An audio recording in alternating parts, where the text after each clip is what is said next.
ചേട്ടാ ഇവിടെ ആര് ജയിക്കും? ഇവിടെ ഞങ്ങളുടെ വിശ്വാസം UDF ജയിക്കുന്നതാണ്. കാരണം UDF തിരിച്ചു പിടിക്കുമോ? തിരിച്ചു പിടിക്കുന്നു. തർക്കവും വേണ്ട കാര്യത്തിൽ, അതിനകത്ത് ഒരു തർക്കവും വേണ്ട. UDF വലിച്ചിരിക്കും ഈ വർഷം. അതിനുള്ള കാര്യങ്ങളാണ് മുഴുവൻ നടന്നുകൊണ്ടിരിക്കുന്നത്. കാരണം ഇത്രയ്ക്ക് വലിയ ഒരു വെറും ചെത്തുകാരൻ്റെ മകനായിരുന്ന പിണറായി വിജയൻ ഈ ഇവിടുന്ന് 1000 കോടി രൂപയുടെ ആസ്തി ഉണ്ടായത് മനസ്സിലായോ? എൻ്റെ അച്ഛൻ അതിനൊക്കെ വലിയ ആളായിരുന്നു, കപ്പക്കച്ചവടക്കാരനായിരുന്നു. ഞങ്ങൾക്ക് അത്രയും കോടി രൂപ ആസ്തിയില്ല. ഇയാൾ കട്ടും പൊട്ടിച്ച് ഉണ്ടാക്കിയത് എന്താണെന്ന് വെച്ചാൽ ഇയാൾ ആദ്യം പാർട്ടി സെക്രട്ടറി ആയിരുന്നു. അന്ന് പിരിവ് കേൾക്കുന്നത് അങ്ങോട്ട് കൊടുക്കും. അത് കഴിഞ്ഞ് ചടയം ഗോവിന്ദൻ മരിച്ചു കഴിഞ്ഞപ്പോൾ ചടയം ഗോവിന്ദൻ്റെ ഇലക്ട്രിസിറ്റി മന്ത്രിയായിരുന്നു.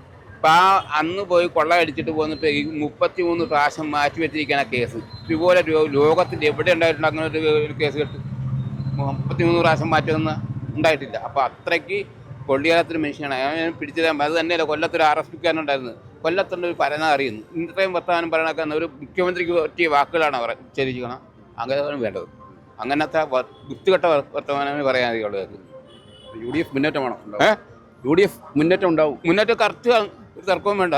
100 സീറ്റിൽ കുറയാതെ പിടിച്ചിരിക്കും. ഇവിടെ മന്ത്രിയല്ലേ LDFിലുള്ളത്? അതെ, അത് തന്നെ.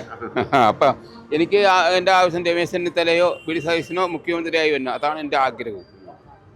അത് നല്ല കാര്യം വേണം ചെയ്യാൻ. കാരണം അവരൊക്കെ അങ്ങനെയാണ്. ഇത് എന്തോ ഇപ്പോൾ പ്രധാനമന്ത്രി വന്നിട്ട് പറഞ്ഞില്ല, കൊടുത്ത ഫണ്ടുകളൊന്നും ഇവർ പോയ നേരം വിനിയോഗിച്ചിട്ടില്ല. ഇവരെല്ലാം കൂടി എടുക്കുകയാണ് ചെയ്തതൊക്കെ.